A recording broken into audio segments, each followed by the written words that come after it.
आज की इस क्लास के अंतर्गत जनन कितने प्रकार के होते हैं इसको हम पढ़ेंगे। पिछले वीडियो में मैंने आपको जनन की परिभाषा बताई है, साथ में जनन का महत्व बताया है कि किस तरह से जनन हमारे लिए महत्वपूर्ण है।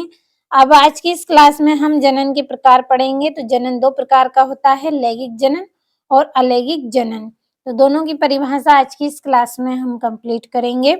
लैंगिक जनन किसे कहते हैं? तो लैंगिक जनन की परिभाषा है आपकी ऐसा जनन जिसमें दो जनक भाग लेते हैं तथा जिसमें युग्मकों का निर्माण होता है, लैंगिक जनन कहलाता है। यह जो प्रक्रिया है किसमें होती है? मनुष्य में होती है, मेंढक आदि में होती है। तो जो लैंगिक जनन की प्रक्रिया है, इस प्रक्रिया में दो जनक की आवश्यकता होती है, यानी कि इसमें नर युग्मक और मादा युग्मक होना आवश्यक है, जब जाकर ही यह प्रक्रिया होती है। तो एक बार फिर से परिभाषा को हम पढ़ेंगे कि ऐसा जनन जिसमें दो जनक भाग लेते हैं, यानी कि नर और मादा दोनों इसमें भाग लेते हैं तथा जिसमें युग्मकों का निर्माण होता है। नर और मादा दोनों के द्वारा ही इसमें क्या होगा? युग्मकों का निर्माण होगा। ऐसी प्रक्रिया को लैंगिक जनन कहते हैं। उदाहरण मैंने यहाँ पे लिखा है, मनुष्य, मेंढक आदि जीवों में यहाँ होती है। अब हम अलैंगिक जनन किसे कहते हैं, इसकी परिभाषा भी पढ़ लेते हैं। तो ये आपके अलैंगिक जनन की परिभाषा है। ऐसा जनन जिसमें एक जनक भाग लेता है तथा जिसमें युग्मकों का निर्माण नहीं होता है, अलैंगिक जनन कहलाता है। अलैंगिक जनन यह एक ऐसी प्रक्रिया है जिसमें दो जनक की आवश्यकता नहीं होती है, यानी कि इसमें नर होगा तब भी यह प्रक्रिया हो जाती है।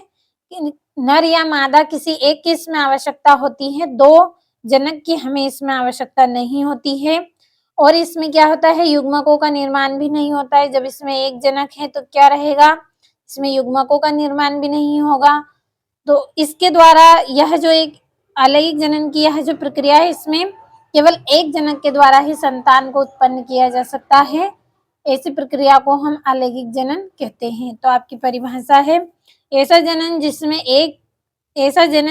एक जनक भाग लेता है तथा जिसमें युग्मकों का निर्माण नहीं होता है, अलैंगिक जनन कहलाता है। उदाहरण है कुछ पौधे, प्रोटोजोआ आदि।